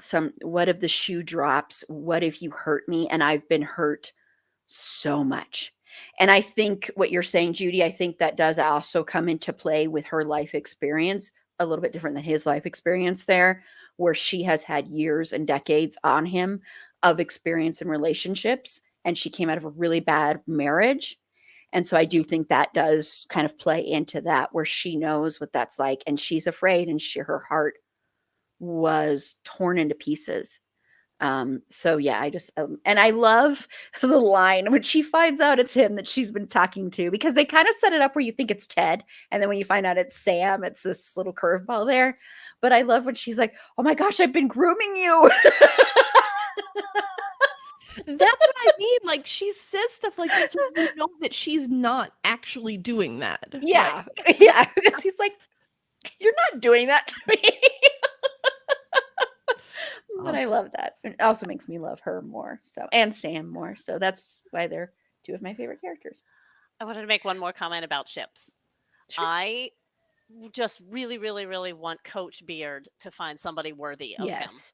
Somebody smart and thoughtful and cool and Yeah. unique. I love Beard, and I don't think the girl that he's with right now is doing it for him. I think agree. Beard and Jane both have a lot of things to figure out. And Yeah. unlike Sam and Rebecca, they aren't having a smart conversation about how's best to do that for them. Yeah. Yeah. Beard Yeah. Beard deserves somebody awesome. I agree. I second that. Okay, well, now we're going to talk about the handling of mental health, because that's a big thing here. And so I'll give the trigger warning again, because we're going to talk about depression, anxiety, panic attacks. Suicide could come up as well. So, Bex, overall, how do you think they handle mental health in here in the portrayal of it?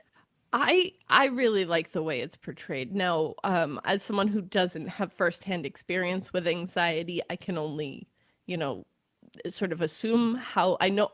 From what I know, it's different for everybody, and I do like that they kind of lay that out with Ted and his reactions. The way they film his anxiety attacks is like you feel like you're there with him, but hopefully not in a triggering way for people. I don't know. I can't wait to see what they do with it in season 3. And that's, I know that initially they have a 3-season arc planned. So it's potentially that the show could end after 3 seasons, because that was sort of the story they had created.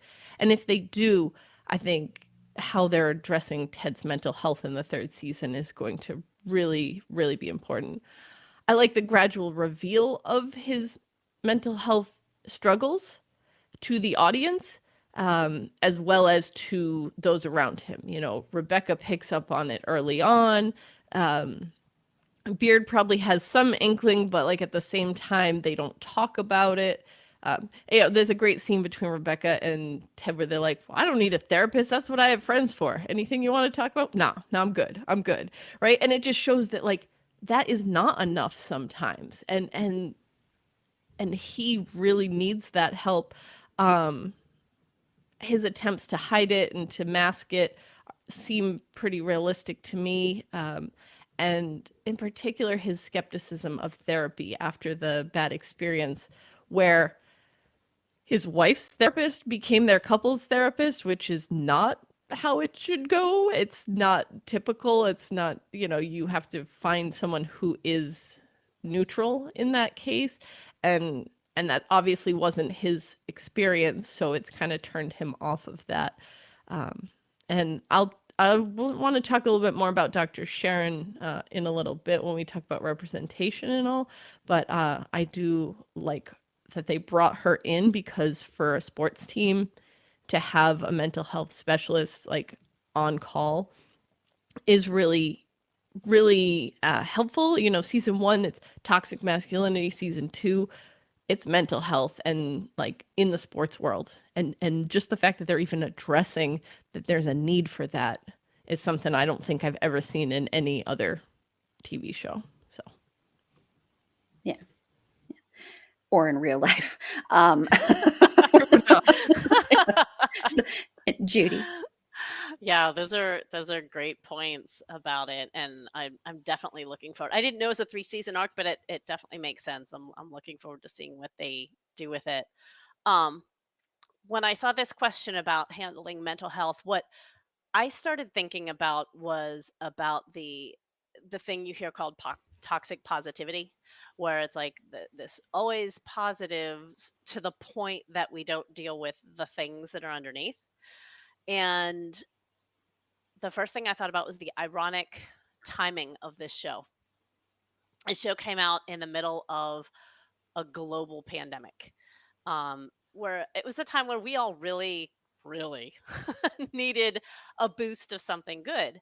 And this show came out and it was so positive and it was warm and comforting. And we were in the middle of a lockdown. We were scared. Many of us were lonely because we were locked down alone or with people that were toxic to us.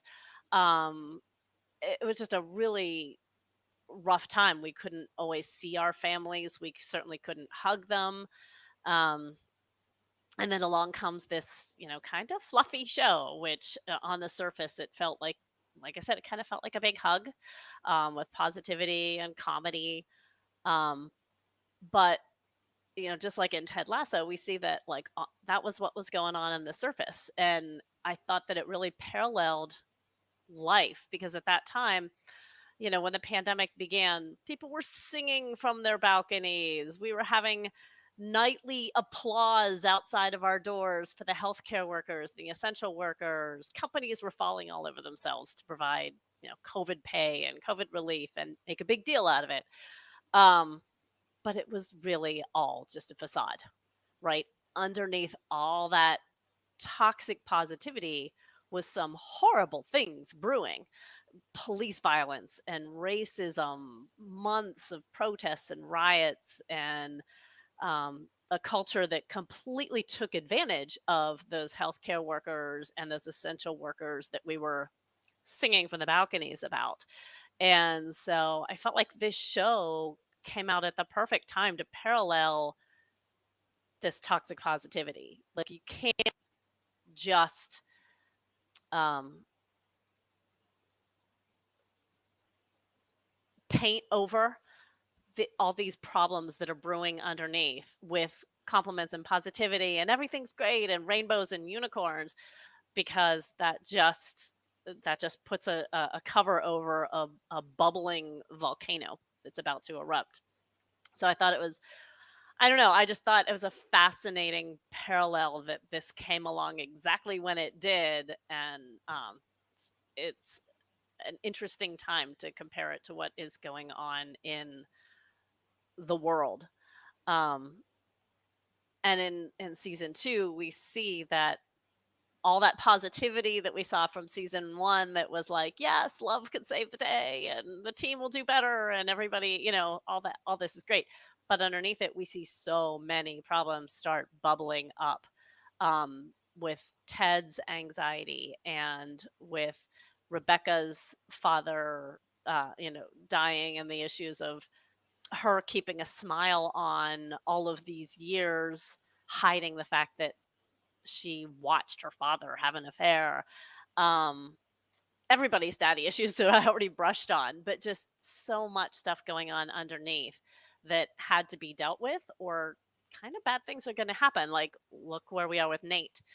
Um, Nate was treated well. He was promoted. He was embraced and acknowledged and gained all this notoriety and respect and everything. And that still wasn't enough to deal with his daddy issues and self-esteem issues. So yeah, I think it's fascinating the way this show shows that, you know, love can't always save the day. Like sometimes you need therapy. Susie, your thoughts? So I think the show handles mental health really well and the representation of it really well. So just like a little bit about me, I've dealt and I've been dealing with depression, anxiety, and I have panic attacks. And something that my mother always tells me is that she's unfortunately for her, she's always been around to see me go through this. And one thing that she's always told me is like, I don't know what it is you're going through, and I don't know how to help. And like, I'm a little upset that I wasn't able to be part of the stream last night because I was going to talk about this a little bit more there. But something that I really appreciate about shows like One Day at a Time and Ted Lasso is that when we do have moments when these characters are going through like depression or their panic attacks and such, um, I feel like it's portrayed in a way that's easily understandable to the viewer so they can get some kind of idea of what they themselves or people that they know might be going through. So one thing that I appreciated about this show is that I was able to watch it with my mom, and in the seventh, I think it's the seventh episode of the first season, when they're at karaoke and Ted has this panic attack, um when I remember watching that episode with my mom, and I turned to her and I was like, so when you see me having my panic attacks, it's not exactly like this, but it's similar to that. And in a way that helped us have more of a conversation around it, and that helped her get a better understanding of what's going on inside my head and what I might be going through in those moments. And then we can talk about things more, and she can understand things better. And that's what I really like about the show, and I really appreciate that they're able to like be respectful about it and not treat it as sort of like um like a shock value sort of thing, or like it's sort of like a sideshow thing. It's presented as real, and it is something that Ted is going through and that people are going through. And I really like its treatment and the way it's presented to us. And thank you for sharing that, Susie. Thank you for sharing that. So I appreciate it. Yeah. No, I appreciate it No because problem. it's not easy to do. I know. So thank you. Thank you. Everybody knows this is the area that I am the most critical of because of my own personal experience.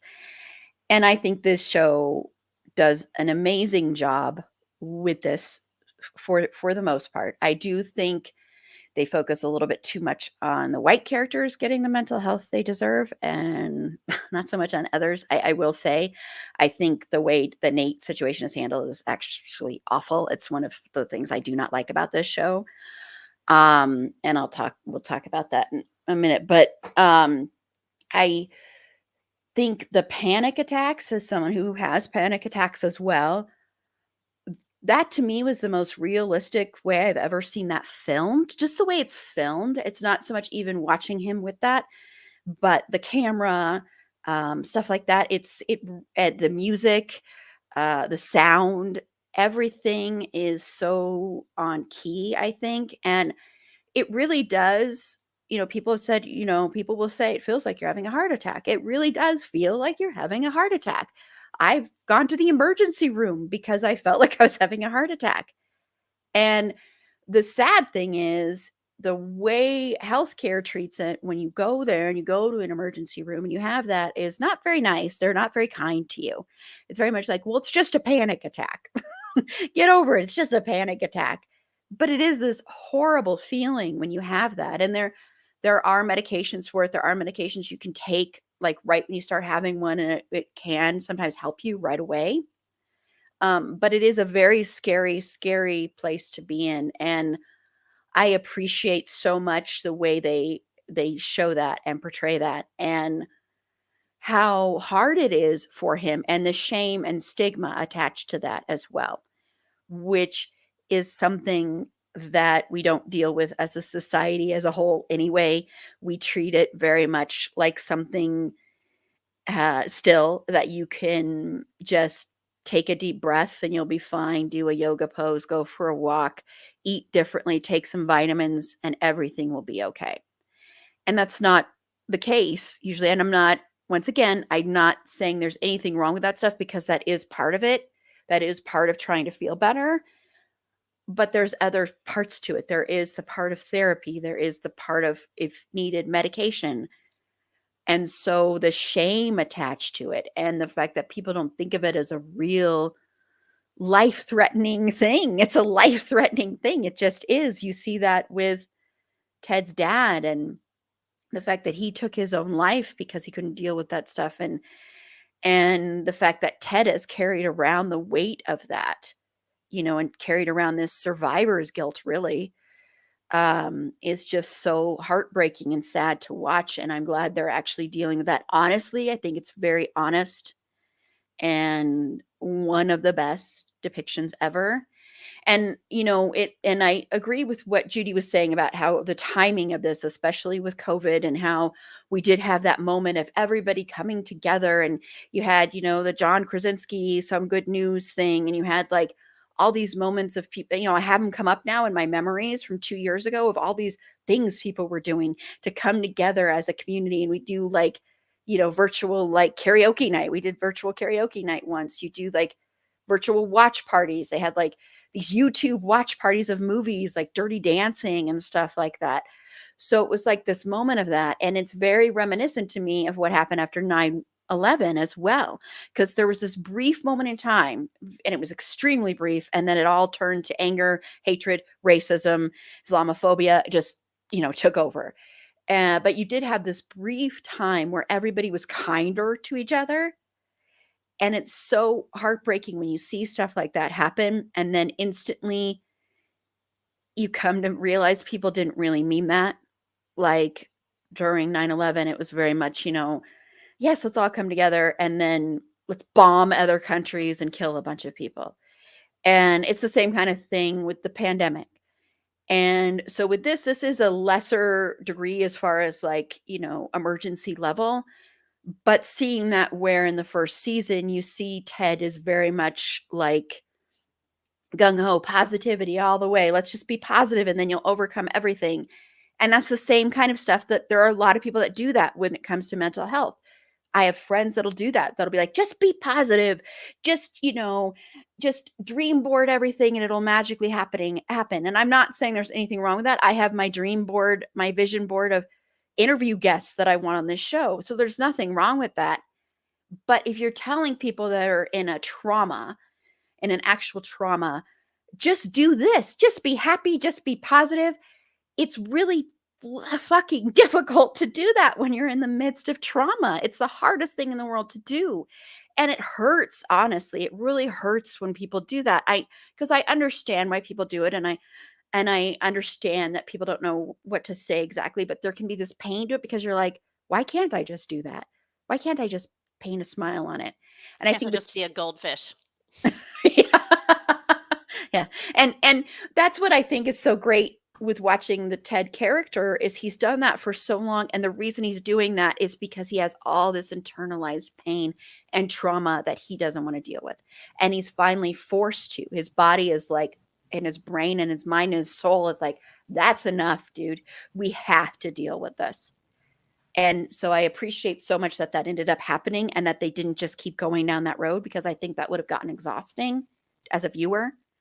And so, yes, I applaud them. I think they handle it pretty much perfectly. And like I said, it's the best portrayal I personally have ever seen of a panic attack on screen. So I appreciated that a lot. So yeah, because you feel the physicalness of it. That's why I liked it. The physicality, you really can feel that.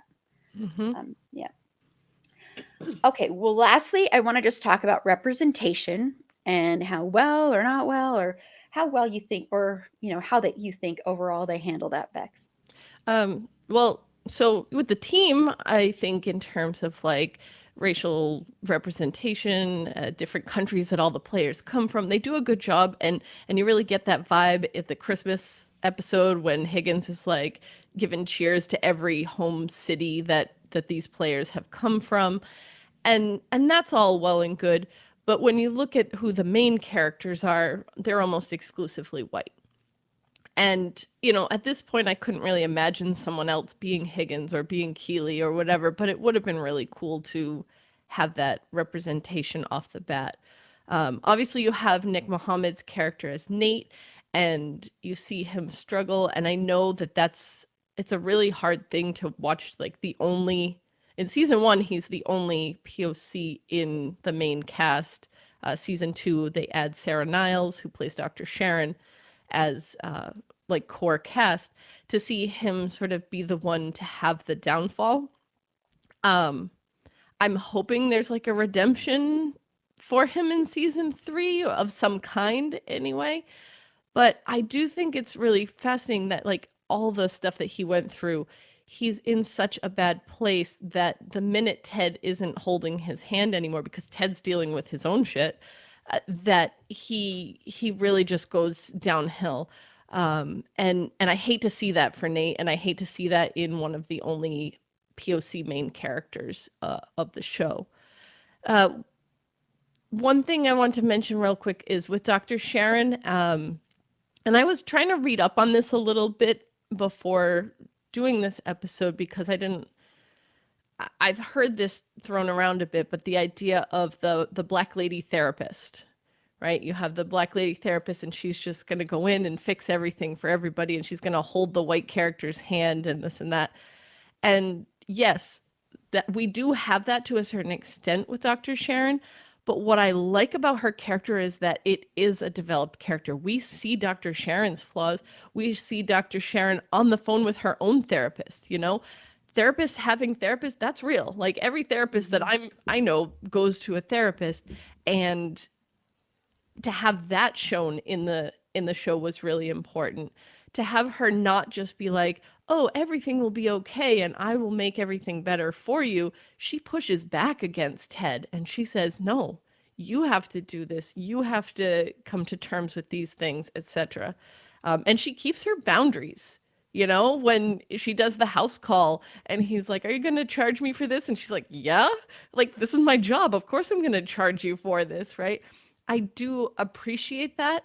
I can't speak for sure if, like, you know, besides the couple articles that I read on it where there were Black women who had been critical of this trope being used, saying that she was one of the examples that they were more okay with. I don't know. I can't speak to that firsthand. Finally, the last thing I want to talk about in terms of representation, and this better be in season 3 or else I riot. It is the only thing that I think Ted Lasso does a horrible job with so far, and that is LGBTQIA plus representation. Now, to be fair, I have a theory. And if that theory proves to be true, then I know they've been planting the seeds all along and it was more just something they were going to spend focusing on season 3. But this is what I think is going to happen. Season 1, as I mentioned, talks about general toxic masculinity in the sports world, right? Like, oh, being the bullies and this and that to Nate, to Colin, to whoever. Season 2 did a lot of focusing on mental health in sports and the issues around that. And I think what they really need to do in season 3 to kind of hit the trifecta here is deal with the LGBTQIA plus representation in sports and having a character come out. And that character will be, I'm predicting it now, will be Colin. That character will be Colin. Because they plant the seeds a little bit, right? When Keely introduces the dating app to them and she spells out banter, he's like, oh, like Grindr, right? You know, and he's one of the first people who's going to see Dr. Sharon, and it's like that I'm a strong and capable man. And so I think they're laying the groundwork for that, but obviously we'll just have to wait and see if that is the case. We have Keely. She's bisexual. That's awesome. I mean, at least that seems to be like, I think it's explicitly enough stated. But I want to see someone who is affected by the sports world to have to come out, or not have to come out, but who to come out, to choose to come out, and to see what the reaction within the team is going to be around that. And I hope it's Colin.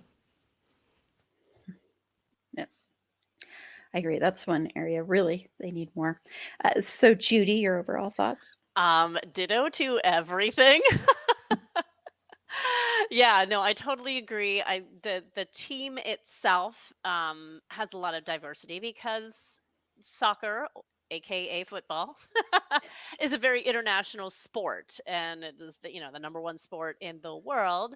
And so teams are made up of people from all over the world, and that's pretty great to see. So we do get a little bit of um, cultural diversity and racial diversity within the team.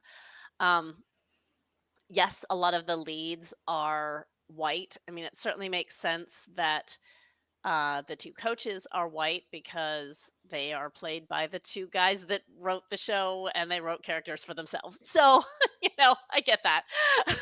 You're not going to change that. Um, and honestly, most most owners of professional sports teams are white, so it kind of makes some sense. They could have maybe made Roy, or oh gosh, what's the other? I'm drawing a blank. The douchey Jamie? one. Jamie, yes. It could have, either one of those. But Sam is lovely and adorable. So yeah, I think they probably could have done a little bit more with diversity in that perspective. Um, the thing about Nate is interesting because, on one hand, yeah, you took one of the few minority characters and kind of turned him into the villain, but I'm sure that Nick Mohammed, when he saw that script, was like, "Yes, I mean, this is meaty. This is interesting. You gave him, turned him into the villain, but you also turned him into one of the most interesting characters."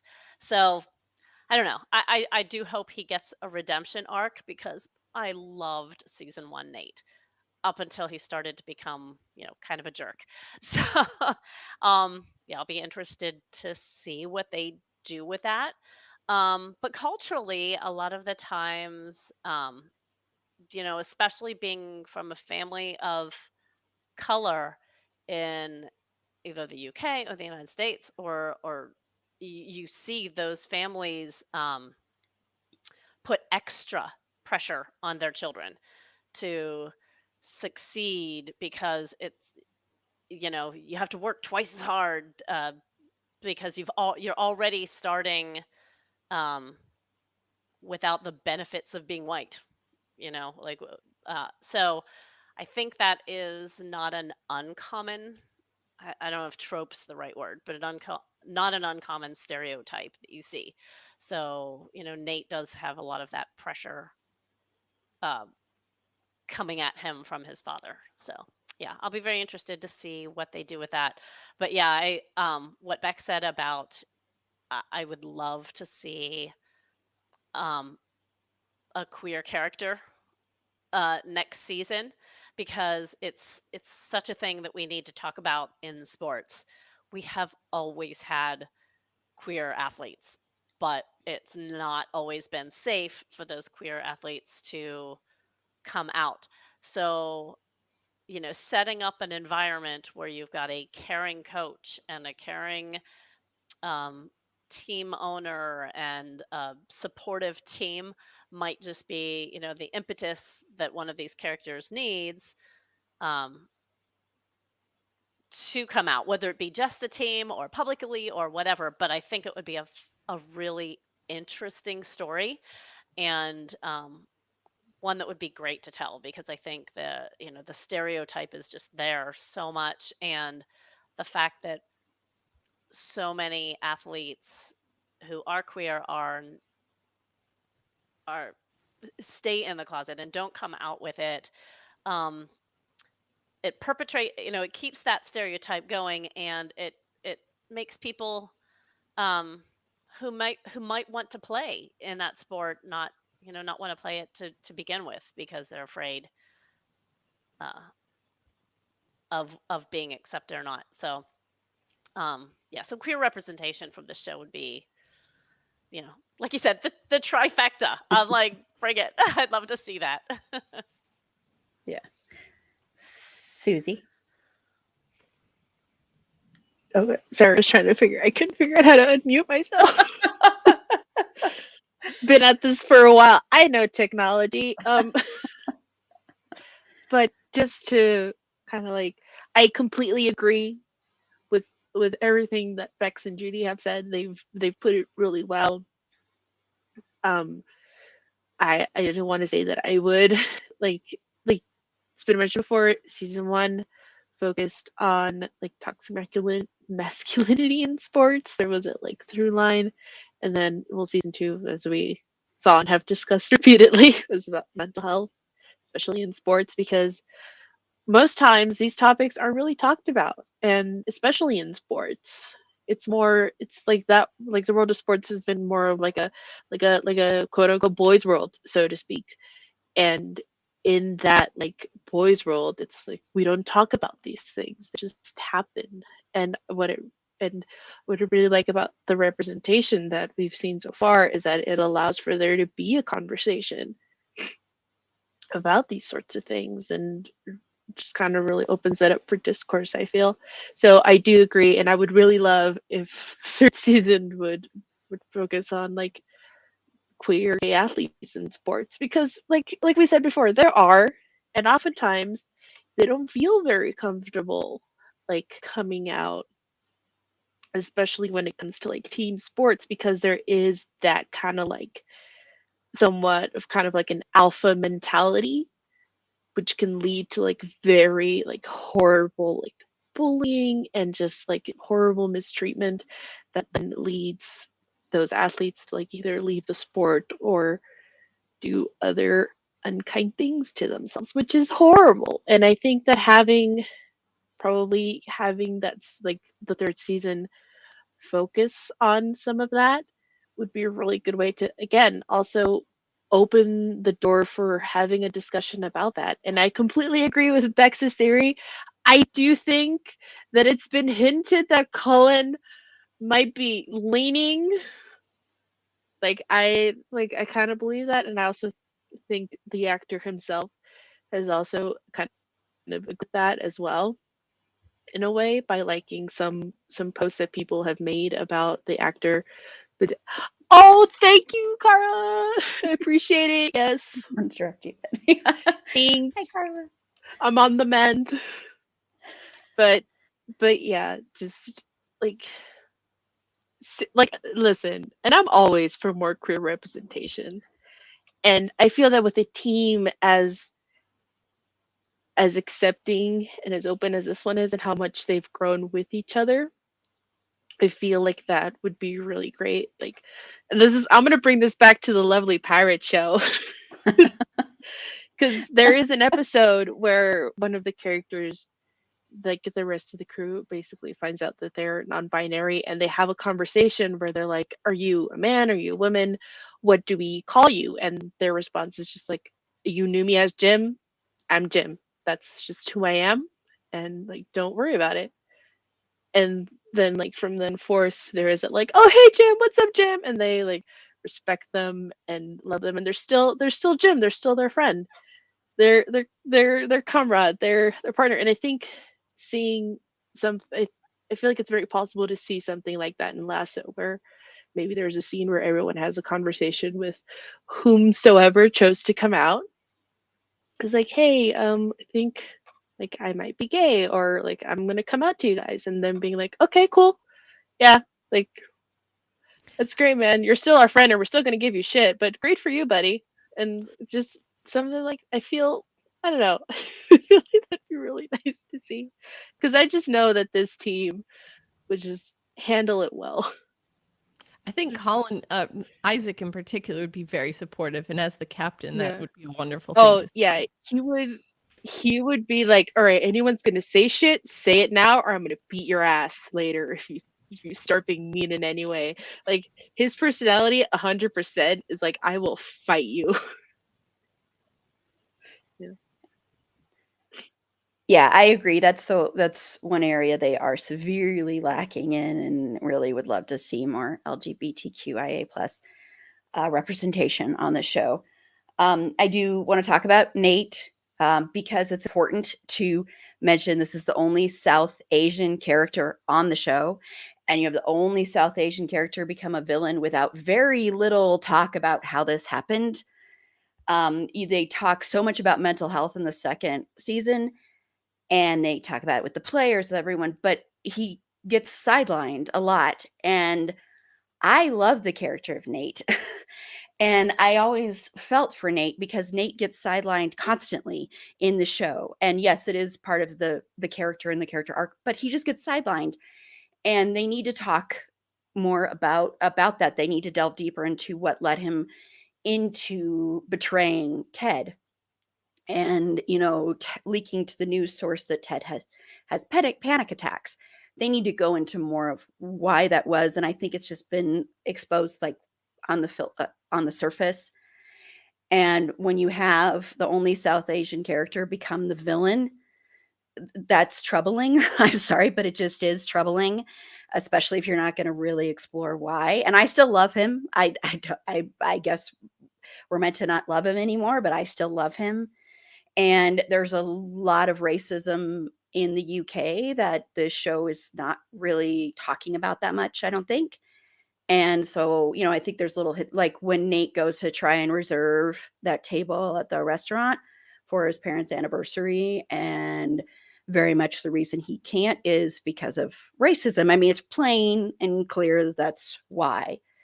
And so I want them to explore that more. I do want to say there is an article on the Nerds of Color, how Ted Lasso failed Nate as a character by, I know I'm going to butcher this name, so I really apologize, by Swara Sali. And I really recommend going to read that because that puts it into better words than I can. So please go read that article. It's a really good article to see why it's such an issue, what they did with Nate. So that's my biggest issue with this show, is that treatment, and the fact that so many of the characters that seem to be getting the mental health treatment are the white characters. So I really would love to see a better representation there, and LGBTQIA plus. Please, please. I do not care who it is. I just really, really want that to happen because I think that's important, and especially in sports. And so I'm hoping that everybody's theory of that might be what they explore more in the third season is correct, because I think they're tackling so much with stuff that is not talked about in sports, or the bad side of sports, the toxic sides of it. So I think if they explore that, I think that would be a very good thing to do in season 3. So yes. So thank you to my 3 lovely panelists for joining me for this discussion. I'm glad that we did this so that I ended up watching the show. That's how I end up watching most things now.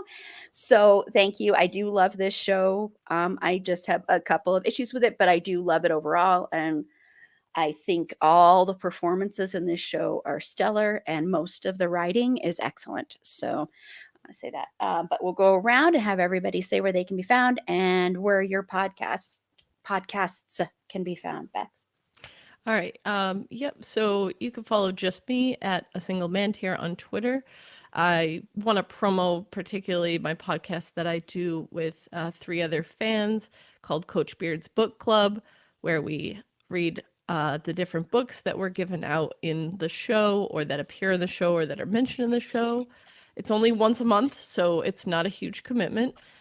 We've got a new episode on The Beautiful and Damned that just came out, and we definitely have opinions on that book and how, we have opinions. You can find my other podcast, Big Reputations Pod, at Big Rep Pod on Twitter and Big Reputations Pod on Instagram and TikTok. And my last podcast is Latinx Visions, at Latinx Visions on both Twitter and Instagram. Thank you. And Judy? Yeah. So my main fandom presence is on Tumblr, and that is Angels Watching Over. And also on Instagram, I can be found at Ballroom Blitzgeek. Awesome. Thank you. And Susie? Yes, you can find me on the Twitters at SusieQ_SC. And then it has an underscore buddy so there's two of them for my Instagram. And you can find my dog's Instagram at Benny_Velocita. Awesome. I just love the underscore buddies. I just think that's amazing. I mean, I gotta figure out a way to like sneak in the other one without being like underscore, because underscore just sounds boring Yeah. and kind of like a really weird tongue twister. So, it has a buddy. It's not Yeah. lonely. Sorry, Twitter. It doesn't get one. I can tell you guys. I love that though. I think that's awesome. And this is Erin. You can follow me on Twitter at eAprilBeauty. The E and the A and the B are capitalized. Be sure to like the show on Facebook at facebook.com/itsafandom_thing_pod. On Twitter at fandomthingpod. No it's in that one. On Instagram at itsafandom_thing_pod. On TikTok at itsafandom_thing_pod. If you would, go check out our website. It's afandomthingpod.com. I love it. I'm going to continue to rave about it because Erin A did such an amazing, incredible job. And if you want to reach out to us, if you want to be a potential interview guest, anything like that, hit the contact us button there and that will reach us. Or you can email us. I love you, Carla. Thank you. Carla revealed that's her favorite things. No, it's in that one. But you can also email us at itsafandom_thing_pod@gmail.com. And I want to say really quickly, and Susie, if you figure out a quicker, less, because we're playing 6 Degrees of Finn Whitrock, that Susie came up with this game. Well, not the game, but she came up with using it with Finn. And I want to say I found the connection. What is it? Okay, I'm going to make a list. There's the movie Mother's Day, which is not a good movie, I don't think. But Mother's Day is a movie that stars Julia Roberts and Jason Sudeikis is in that movie. And Julia Roberts was in The Normal Heart with Finn Whitrock. So there you go. That's pretty quick. There's the connection. Oh, yeah, I was like, my God. Yeah. That was great. Yeah, so there you go. There might even be like a quicker one. He might even have a connection to Jason Sudeikis or some other cast member in this show. So if you find that, Susie, let me know. Yeah. I'll let you know. I'll let you know in the tweets. Awesome. Well, on our next live stream, and by the time this drops, we will have that. We will know what date, but now I'm not sure. We will be covering New Girl, which is my favorite show of the ones that are brand new to me. Love this show so dang much. And warning, I love Schmidt. I just adore Schmidt. I could talk about Schmidt for 20 hours. I will not do that, but I could. That's the new 24-hour live stream. That's the new marathon live stream. all the Ravens of Brian Murphy. That's what it's going to be. Yes. I love that character, and I love Max Greenfield. So yes, so that'll be fun. And then on our next podcast episode, and we've already recorded it, Bex is there, and unfortunately we had 2 other people that are supposed to be there and they couldn't be there, including Susie. But we are talking about One Day at a Time. So, and then like I said, we have a bunch more of these. We're going to be covering Community, maybe covering How I Met Your Mother. I don't know anymore. We're going to be covering Married with Children, which will be very interesting. That's just going to be Carla and I right now. I'm excited to talk about that show. We're going to be talking about It's Always Sunny. Judy's going to be on that along with Lauren and Rachel from Sort of Brilliant. Then we're also going to be talking about Happy Endings. Yes, that was the last one. Okay, I'm like, I feel like I'm forgetting one, but I'm not. And Happy Endings is also a first-time watch. I haven't gotten to that one yet. That's going to be my last one to watch, but I'm excited for that one because I have a feeling that might end up being actually my favorite. I don't know why. I just do. So anyway, thank you so much. And if you drop How I Met Your Mother, you could always add our flag main staff. I've already stated that that's not happening this year because it's just not. I'm sorry. I know it will eventually happen because I've already stated I know I'm going to get, and I mean this lovingly, I know I'm going to get bullied into doing that show. I Just say like how that you got lovingly bullied 'cause into that's what happens to 911. me. Yes, I got bullied into 911. I think you're gonna have to make Our Flag Means Death a two-parter though, because there's gonna be like the whole world wanting So to many be. people. Everybody Like wants everyone who's That's been why I wrote this one. on the pod, it's we're all gonna do that. It's like the 2.0 of like Supernatural when that happened. It's gonna be all the 6 people. episodes. Oh yeah, Yeah. a whole month of A Supernatural. whole month of Our Flag Means Death. Yes. Oh, well, shucks. That means I'll have to rewatch it. Darn. Oh, what a We'll chore. Well, there see. had better be a season 2. That's all I've got to say. Like, That, oh my like, gosh, mhm, mhm, that cliffhanger is unacceptable. Mhm. mhm. Exactly. There's no reason it wouldn't be. It was like in the top 10 in the world or something like that, for Still for shows. like the 6th week in a row. Yeah. Mm-hmm. It'll happen eventually. It's just not going to happen this year. I'm sorry. It's just not going to happen. I'm not trying to hurt all my Fine. panelists and everybody out there, but it's just Ooh. so. But Could even be a Pride Month thing too. Yes, I know. Yeah. And it could be this month thing too. So Yep, yeah, comedy, so Pride. yeah, Yep. so we'll see. But until next time, remember it's a fandom thing. Black Lives Matter and stop Asian hate. And thank you. I saw people watching in and out. So thank you for people who tuned in. Thank you, Carla, for tuning in. I appreciate it. This was a really good conversation, I think. So thank you so much for joining us on this one. And I always want to say good night because I'm so used to doing these at night. That's very hard for me to say. Have a good rest of your day, but have a good rest of your day. So Yay. bye. Bye. Oh, there's my end broadcast thing.